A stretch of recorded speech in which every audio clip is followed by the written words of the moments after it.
Okay, so now we're live. And it's like we're on a whole new level of excitement when we go live for some I know. reason. But yes. So, welcome to you all who are with us live or later. I'm Laura Jane, and this is my wonderful, amazing friend that I'm so glad I finally got you here to do one of these because, oh my gosh. I So, know, I'm Debbie excited. Shuman Espinoza, and wow, so welcome. Thank you. Thank you. I'm excited to be here. It's um, been so fun watching you on this journey for you to come and to do all these interviews because you're so good at this. Like you're really so good at this. And it's good to see you out in the world more and more and owning who you are. So thank you. Mm. Like really, thank you. Well, thank you so much. And I love that's how we really met and got a chance to fall in love in our own ways, right? Is in being in mastermind together, which is really Yes. such a special situation.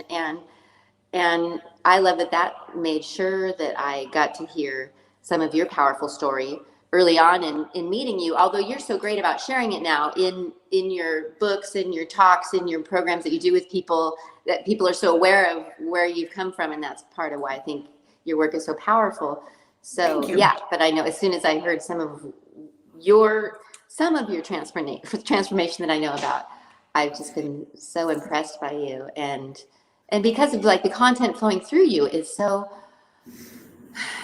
just like a different vibration than most people around us. So Mhm. yeah, so thank you for that. And Thank you. yeah, It's how do you definitely been a maybe like journey. to share your awareness of even the importance of your story and some of the specifics of where you've come from to where you are now? Yeah. Sure, I would love to. So it's been a very long journey to get here, and I have been through a lot of unworthiness in my life. I guess that's kind of where it started was Ah, my mom when I was 4 left me on a street corner in the middle of ah, Santa Monica, if anybody knows California. Um, it was Lincoln and Pico, and told me to go home and tell my dad that the car was there and that she would be back to get me in 4 days. So that's kind of where this all started because she never came back. So I went through at 4, and and a lot of people go through this, like, but there's such abandonment because she took my brother, she didn't take me, she never came back. oh my gosh. Um, so at that young age, I was hit with that. And there's a lot of people out there who are, and this is part of why I'm so passionate about this is there's, people who've been adopted or people who their parents have gone to prison, which we'll get to that in a moment. Um, and my father was also at that time struggling and he was doing drugs. So I had no real structure, no really, I mean, love, honestly, if you think about it. So I grew up wondering what was wrong with me. Why did God hate me so much? Mm. Honestly. I didn't realize that's what it was until later, but I was like, if my mom and my dad can't love me, how can anybody ever love me? Wow. So, growing up with a father who's an addict, I, at 12, became an addict myself at 12 years old. Mm. I, did bad in school. I dropped out. I just went on this bad path. And I always kept a smile on my face, though. Like, I was dying inside, but I was always the happy girl, always Mm. the party girl, always the let's go have fun because I wanted to avoid feeling anything. Mm. I just wanted to feel happy and light. And that was the only way I knew how to do it was to douse it in drugs. Mm. So I became a severe addict, and did probably every kind of drug you could think of. I divorced. I got married to my first husband, and then we had a son, and then we got divorced. And then I met my second husband, and I thought he was going to be my savior. Like, um, he's finally the one who's going to stay around and love me. I'm finally going to get what I've been searching for and searching for and searching for. And a month after our daughter was born, he was feeling sick. And I was like, you really need to go to the doctor, like find out. And he came back that day and the doctor called him back, and it turned out he had leukemia. So this is a month after we have a newborn. And we went through all kinds of things with that, bone marrow transplants, everything that we could do. And he passed away 2 years to the day that we found out. So that just destroyed me. It was like, this was my hope, like he was my hope. Like that was going to be where I went.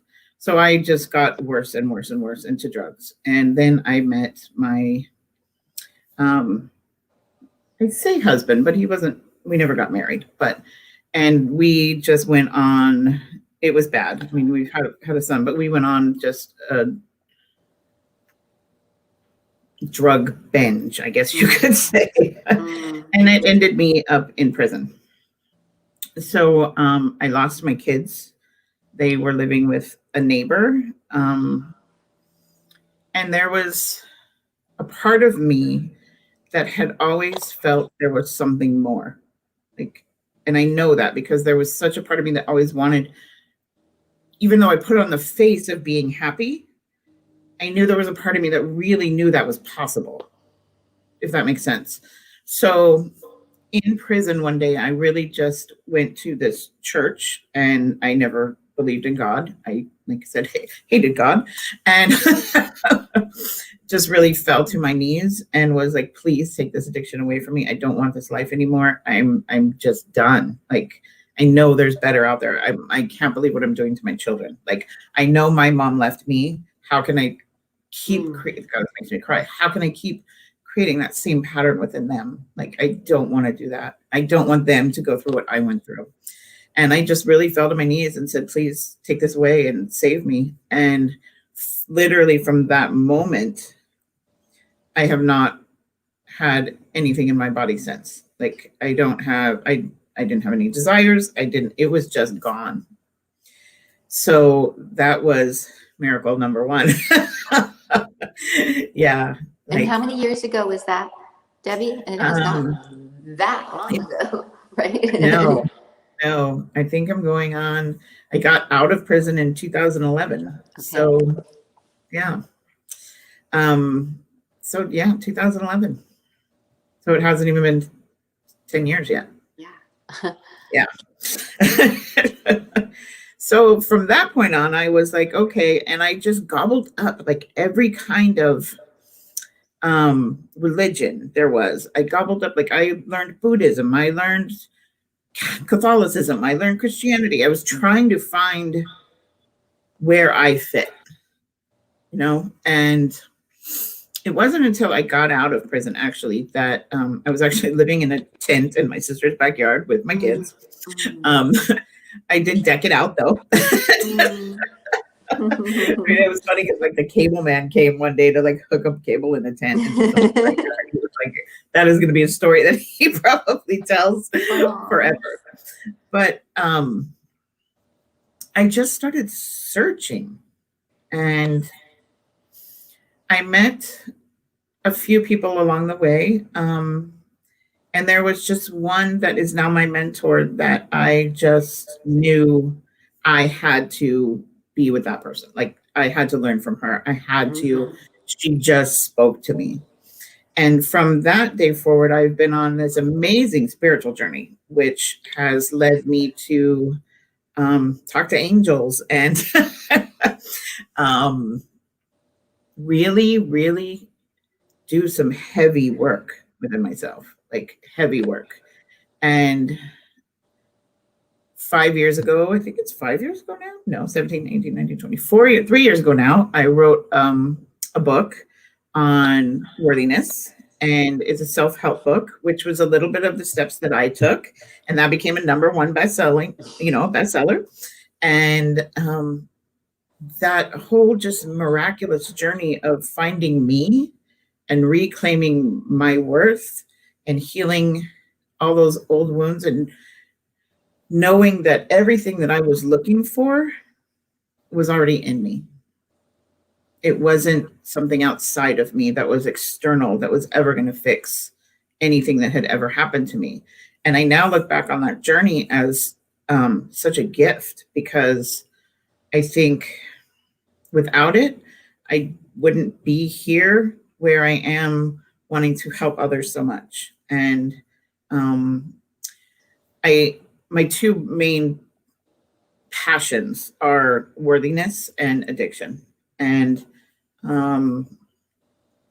I've found that I'm really wanting to go in this like direction of helping the families of people who are in their life who are addicted.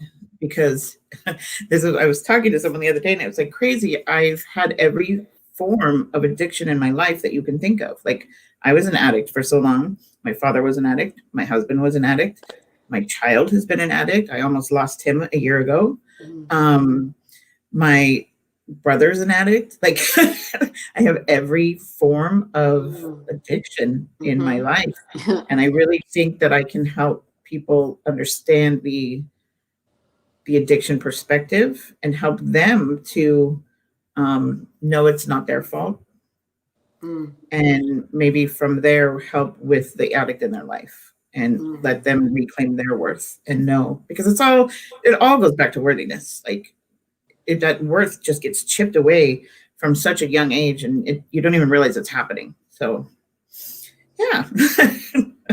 Yeah, and and I've heard some people talk about, I wonder what you think about this, the idea that maybe a lot of us have addictions of some sort, whether or not it's to a substance or to even being addicted to worrying, or being addicted to like there's now this awareness of like sex and love addiction, right? Yeah.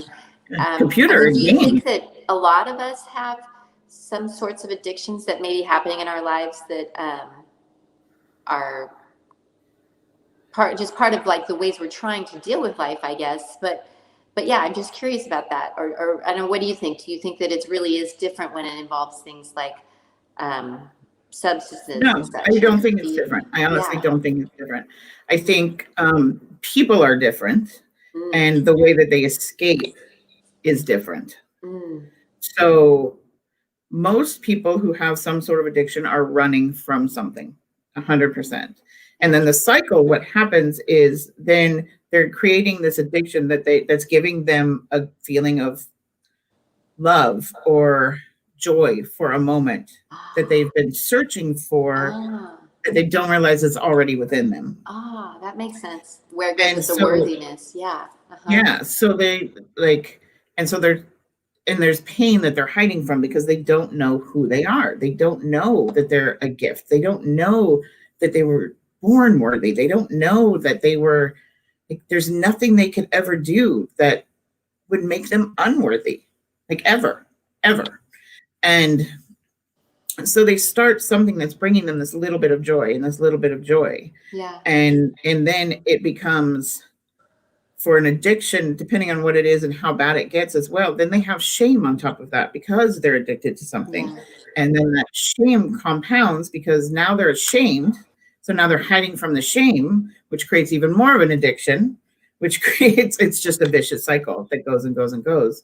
When if they or maybe talk to or led in the right direction, or could understand that the feelings that they're having, if you face them and you really have somebody with you that can be compassionate and loving and hold your hand and say, I'm not going to leave you. Like, let's do this together. Like, I've got you. Because it can be scary to face pain, and people don't want to, and they run from it. And I always say, like, pain and feeling pain of traumas or betrayals, that pain won't kill you. It will feel like it's going to kill you, but it won't. And on the other side is such relief that it's worth that those moments of just like you feel like you're going to die from the pain. But what is going to kill you is the behaviors that you're doing to hide from feeling that pain. Wow. Yeah. And I have a Yeah. feeling this is probably speaking to a lot of people right now because unfortunately this year, probably more of us have picked up some addictions just in trying to deal, right? Whether it's food or Netflix or alcohol or other things. And then, like you're talking about, there's this shame cycle that goes with it. And it Mhm. really can be such a disconnect, right? And then I love that what you're bringing up is kind of what we're looking for is the answer can then be to find that within ourselves, and then that's going to be what's going to shift the relationship with that Mhm. substance or whatever it is, right? Yes. And then that Yes. it is about a spiritual, almost like a spiritual realization we can have that's going Yeah. to help us make that shift. And I think it's important that you bring up that it really helps to have someone in it with you, like someone like you, how you Mhm. work as like a coach, right?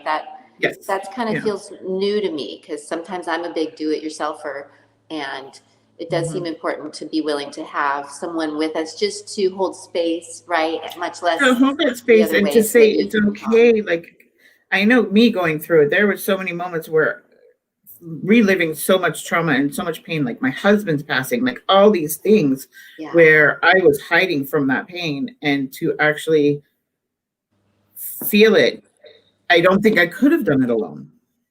yeah.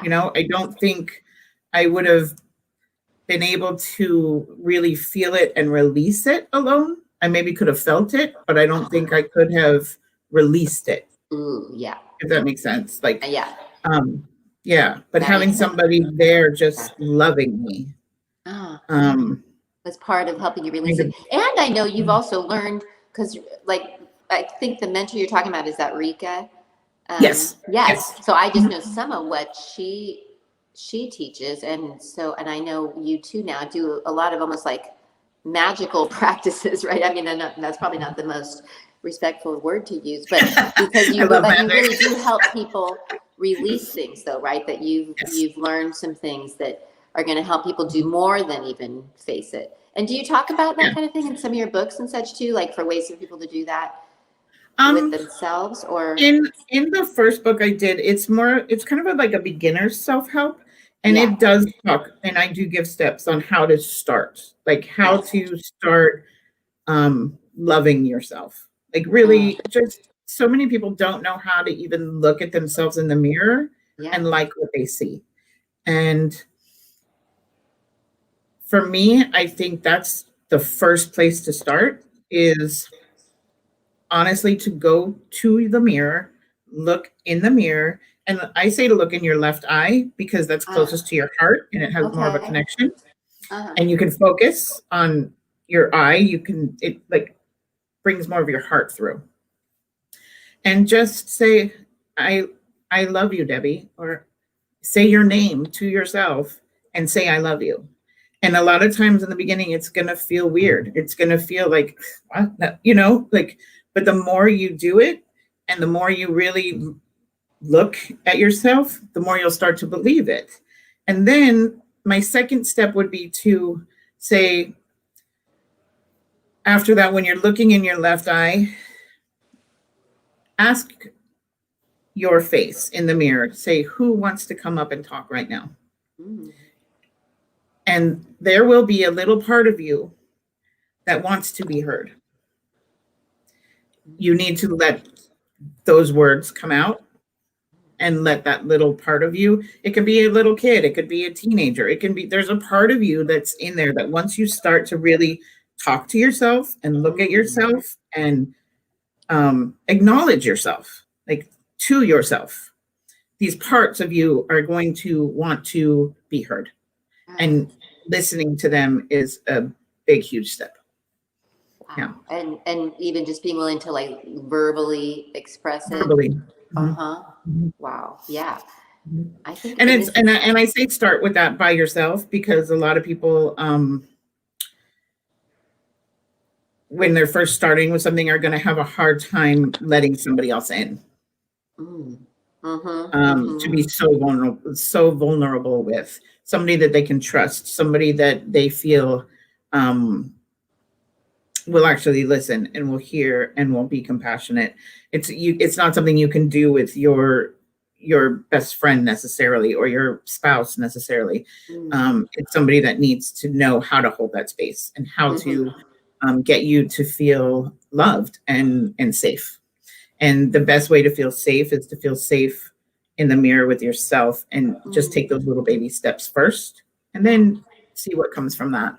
Oh, that does feel like such a practical approach. And it does seem like it's something that we need to be practicing, though, right? That it's not something we can just decide we're going to love ourselves and then it just happens, right? Because I feel like I've been in the awareness for so long that, oh, I need to love myself. And, but then it's like, how do you actually do it? You actually do that. Yeah. You have to make the steps and you have to get to know who you are. Like, who are those parts in there that are hurting? Who are those parts that don't feel like they were loved? Who are those parts that maybe were protecting those other parts? Like, there's so many like different personalities that we have within us that come through in different moments to protect or to guide or to do things. And we've got to learn who those personalities are and what their roles are, kind of, if that makes sense. Yeah. And that's part of that learning to love ourselves is getting to know ourselves even better and allowing for those different aspects and to hear from them. Wow. And that's why I say when you start and you look in the mirror and you just keep saying, I love you, I love you, I love you, then you will start to trust you more and believe that you love you, and you'll be able to allow those places to open. Does that mean? Yeah. Yeah.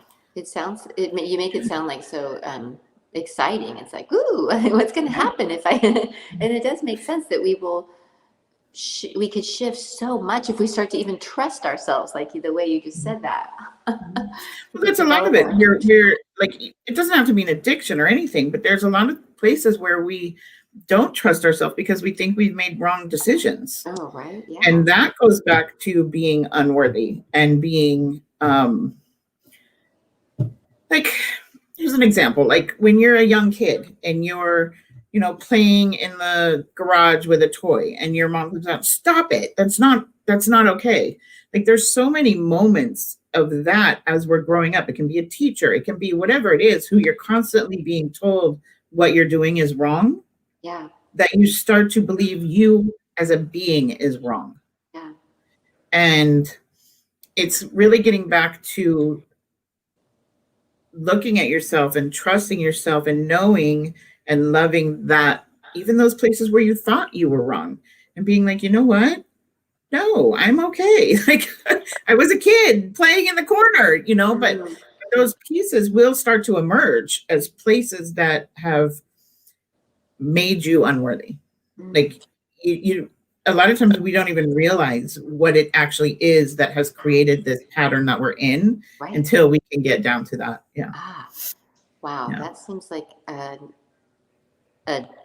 new awareness to bring in how we want to make friends with those different aspects of ourselves and just get into the practice of being ready to listen to that that's really seems like a more full, rich picture of what like this self-love and worthiness can look like. And it makes sense how it would really shift so much for us, including things like addictions of all sorts, because as you help us see that it's we're doing that because of those feelings of lack of worth and lack of love within ourselves, right, or for ourselves. So as we do more of that, what we do is we externalize what we're not getting from ourselves. So if you're in here's a great example. If you're in a relationship with somebody and you're saying to them, you're not paying attention to me, you're not doing enough for me, you don't listen to me, you're telling on yourself about what you're not giving to yourself. Ooh, that's great. Wow. So what we do is we externalize what we're needing from ourselves towards another person, and we make it outside of us. Like it's their problem. Like they need to give that to us. And it's like, no, you need to listen to what you're actually saying and give that to yourself. Jeez. Because when you're giving it to yourself, what they're doing isn't going to matter. Wow. Yeah. It's funny. Yeah. That's so perfect. You went in that direction because I was just thinking if I could ask you about anything, it would be kind of what would be a more evolved approach with relationships then, if we're not looking outside of ourselves for the love, what's that going to look like? So that's a first piece right there, that Tell if on we can yourself just every always see time. whatever you're asking your partner or your loved one for, you can just realize, oh, I actually need, right now I just start to know Do that this means I to need to give it myself. to myself. Whoo, that's Yep. a good one. Yep. But yeah, and so then do you think it becomes about, so if we're doing that for ourselves, what is it like in relationships if we're not looking to those relationships for that something lacking within ourselves? What could it look like otherwise? Well, if you're giving yourself everything that you need and you're in a relationship with somebody, Yeah. you're not going to need from them. You're Yeah. not going to be taking from them. You're going to be in a relationship that is mutually loving and giving. Mm. Like it's not when you need to look. When you want, you need to look. But when Wow. you're solid in those and you're giving them to yourself and you see another person and you can see all of the good in them, that's you seeing what you have inside of you and you're attracted to that. And that's a healthy, good relationship. Mm. So because if you're solid in knowing, like, I don't need anything from this person, but I love what I see of all the Yes. good that they have. I want to be with this person. I love spending time with this person, but I don't need anything Yeah. from them. Right. They And just that you don't enhance, even need their love, that you even yes, just they want to just love enhance them. my experience here. I like that. Yeah. Mhm. Mhm. That feels good in my body. Wow. Well, I And then do the like, other thing I like to do is like to keep my vibration high. Like I think that's a huge, huge part of it, because when we're in a space of a high vibration, the lower vibrations of um, being a victim and needing and things like that don't necessarily come about because you're in a higher space. yes. So there's a trick that I like to do with that one that I will Yeah. share. So what I do is I close my eyes, and if you guys want to try it, if you want to try it now, Mm-hmm. so close your eyes, and I pictured the sun above me, and as I'm looking at the sun, I see it start to float higher and higher and higher into the sky. And I'm going to chase it. I'm going to go as it's going higher, I'm going higher. As it's going higher, I'm going higher. And the higher I'm going, the lighter I'm feeling. So I'm just going higher and lighter, and it's still going up, up, up, up, up, and higher and lighter and higher and lighter. And by now you should have a big smile on your face. I And really could that's, feel that in my body so much. yeah, That was a trip. yeah. Like I And that's felt all it my takes to vibration just shifting. change that vibration within you and just Ooh, be that's a like, good and one. then you're like, okay, I can face this today. Oh my gosh, that is so fun and exciting. Oh, I feel like Yeah. I've learned so much here that I'm like, I'm gonna go back and listen and like really practice, which is amazing. Holy Yeah, cow, that's thank a good you. one. And but yeah, and I love that awareness too, that the higher our vibration is, we're not going to be coming from that neediness. And then it seems clear to me that part of what gets us out of the neediness is giving ourselves what we're lacking or wanting, and that's going to raise our vibration too, right? So it's like Mhm, it goes mhm, both ways. So yeah, the mhm, more we just are in that awareness. mhm. Oh, so good. Yeah, Wow. it's I knew fun. I this would mean, be it's amazing. from going through, like when I went through all of this, like to think like, so I just came out with another book right now. So to think that I was in prison 10 years ago with my Yeah. kids lost to having a number one best-selling book, and now we're just in pre-sales with this one, and I got together with 14 other women that Okay. have been on all kinds of different journeys, and it's really learning what our true power is and how we've come from maybe a dark place to realizing the power that we hold within and letting that shine and the transformation of our lives. And it's all different stories, all different people from around the women from around the world. And at least one person in this book is going to resonate with everybody out there. Like there's, there's different stories. There's, abuse from a partner. There's, where some of them are like very well-to-do people who lived amazing, beautiful lives, but didn't know how to love themselves and were missing something and were drowning in their own, like just different, all kinds of different journeys that all these women have been on, to really knowing the power that they hold within and what that true power is. And how knowing that if we can do it, so can you.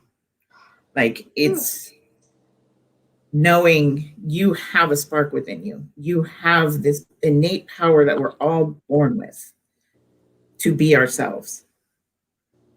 And everybody hides from who they are. They take on and this is where some unworthiness comes as well. It's like we take on what everybody else wants us to be.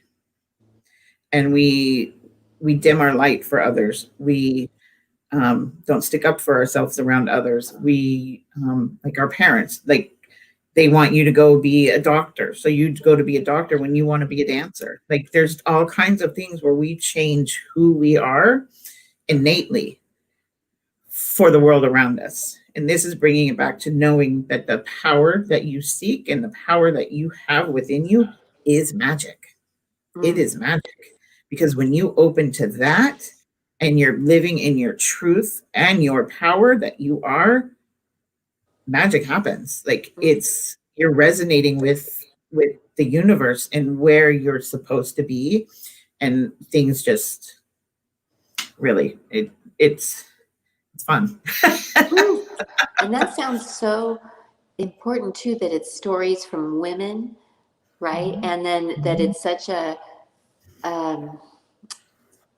spiritual topic that is so timely for us. So that sounds exactly the kind of awareness I've been wanting to be in. So you all are right now you're doing like pre-orders for that book? We're doing pre-sales. Yes. And so what we're doing right now is you go to yourtruepowerbook.com. Okay. And the book is $1 right now in pre-sales. And all of the proceeds are going to COVID relief. And then every single author has gifted like a webinar or a class or something to help you, if you're resonating with that person, to help in the space that you wanted to go towards. So so there's every single one. You can do all the gifts you can do, there's 14 free different types of looks at how to really get back to yourself.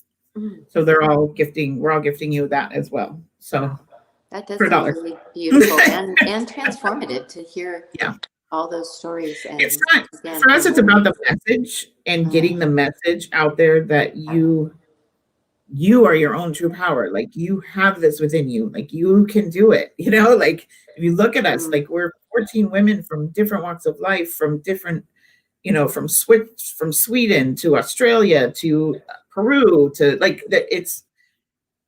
And then really coming to know that as women, we all share such similar stories within being held down and not knowing our power.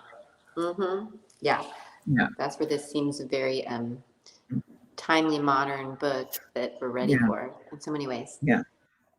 Especially from women. So the website again for that is it's yourtruepowerbook.com. Okay, yourtruepowerbook.com.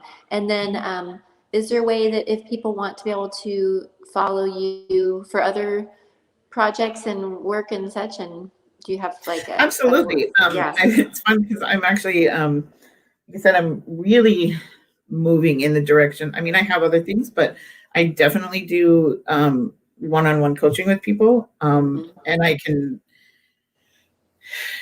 think the one thing with me that really helps and resonates with people is the safety they feel with me. I like to say I am the one person I think I know that is the full, real, no judgment zone. There's really not much you can say to me that would throw me.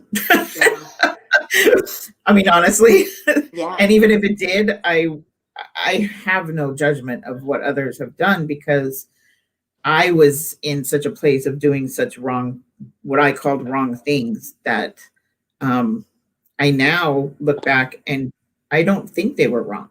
So Mm. um, I think they were my life's path that I needed to go through Yeah. and grow from. And so yeah, I don't think there's failure. I don't think there's wrongness. I don't think any of that. So it's a very safe space with me.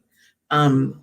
And I have the worthinesswarrior.com Mm. is my website, or you can follow me on Facebook at Debbie Mm-hmm. Shuman Espinoza, Mm-hmm. and then also on Instagram. Yeah, so it's fun. Wow. Yeah. Well, I so appreciate your taking time here. I definitely learned some things and I'm transformed by Good. this, so I appreciate I it. thank you for helping me, like, or helping me. You've also helped me a lot in my life, Lord. So, I mean, I remember just our masterminds, and you were always such a peaceful, loving presence to me, and Mm, it made me feel welcome and safe when I was going through the turmoil of my life mm, in a lot of places. So I appreciate you and I love you and I thank you for mm, that because you've mm, definitely been like this always just beacon of peace and warmth and I love that. Yeah, it's very healing energy, like a very just loving, just very very loving, and I thank you for that. mm. And you've always Thank you. just loved me, and I appreciate that. Oh, Yeah. well, thank you so much. And I love you. And yeah, I'm excited for you and that, yeah, the world is receiving your message more and more and more and more. So great. Yeah. And I'm sure It's I'd love to coming. do It's this coming. with you again. So I'll be inviting you Yeah. back. Oh, wonderful. I Too appreciate late it. not to. Thank you so much. Mhm. Thank you, Debbie. Okay. And thank Love you you. all for being here with us. Yes, thank you Lots for of being love here to and you all. listening. All Bye-bye. right. Adios and namaste.